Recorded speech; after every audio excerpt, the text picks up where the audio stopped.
early in August of '65, the train pulls out of Greece into Yugoslavia at night. And the train went through a barren landscape, but you couldn't see anything. It was so dark. I mean, a moonless night. Barren landscape where we were in Yugoslavia at that point. And suddenly the train slows and stops.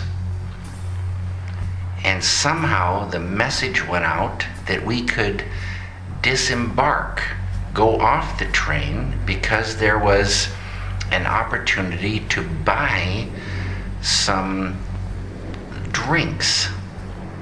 But there was no station. You come off the metal stairs on the train and go across dust. Dust was blowing.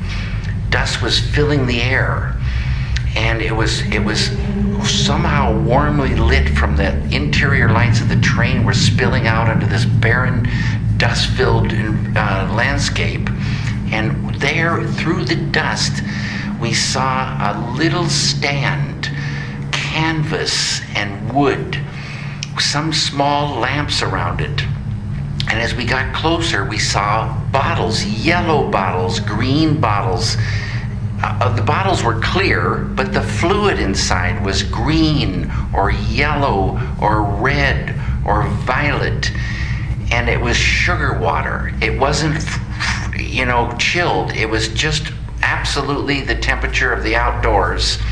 And for the smallest amount of money, you could get a bottle of this sugar water. So I gave the man there in this small tent. Moths were flipping and flying, and like frogs. Frog moths were pulling themselves out of the earth and flying up in front of the stand. Dust was blowing. It was like a mysterious, strange wind sound. And out came a tiniest little copper coin that I'd gotten somewhere, and I gave it to this man. I gave the man the coin. He gave me a bottle of, I don't know if I got violet sugar water or what. I got this bottle. And in addition, I got a piece of paper money, 4 inches by 3 inches. The most beautiful, intricately designed gold and green and blue, red, a piece of paper money and the bottle for just giving him this small copper coin. Back I went into the train, and after a little while we heard that the train was taking on, water at this stop. That's why we stopped. The train starts chugging out, everybody back on board with their sugar waters, and we wave goodbye to this dusty little tent and a man with the sugar water, and off we went. And sometime, I don't know how long it took to get to Venice, Italy, but Jack had met this girl on the train, and I don't know what nationality she was, but Jack and this girl, they became, close friends. And in talking to her, and Jack introduced me to her, in talking to her, it turns out she'd never had a Coca Cola in her life. Coca Cola wasn't sold in Yugoslavia. And I said, "Are you kidding me? When we get into Venice, I'm buying you an ice cold Coca Cola, and I want to see you drink it. It's just going to be so incredible," because she'd heard about Coca Cola. So we get to Venice, and the train rolls into this station, and I go out to get Coca Colas for Jack, his new girlfriend, and myself. And I go out, and there's a guy at a stand, and there's the Coca Colas. And I got 6 Coca Colas. And I gave this guy this paper money that I'd gotten from that man in the tent. The man looked at it, and he started putting coins in my hand. Coins the size of quarters, silver coins.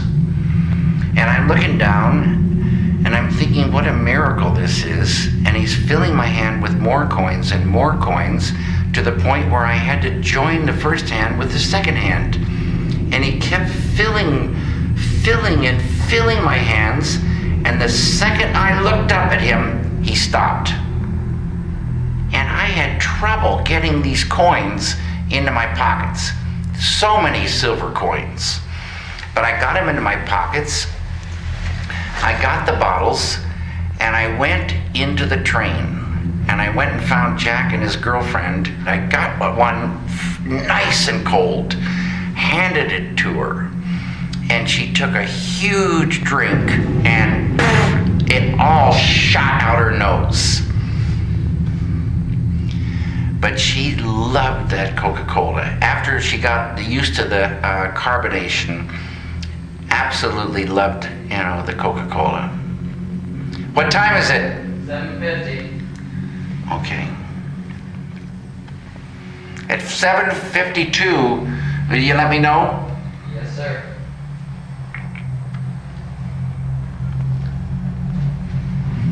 Shh!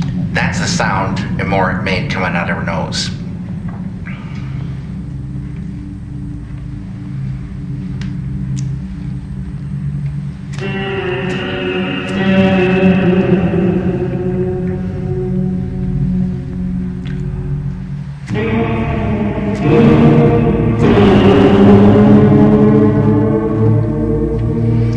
What time is it, Riles? 7:51.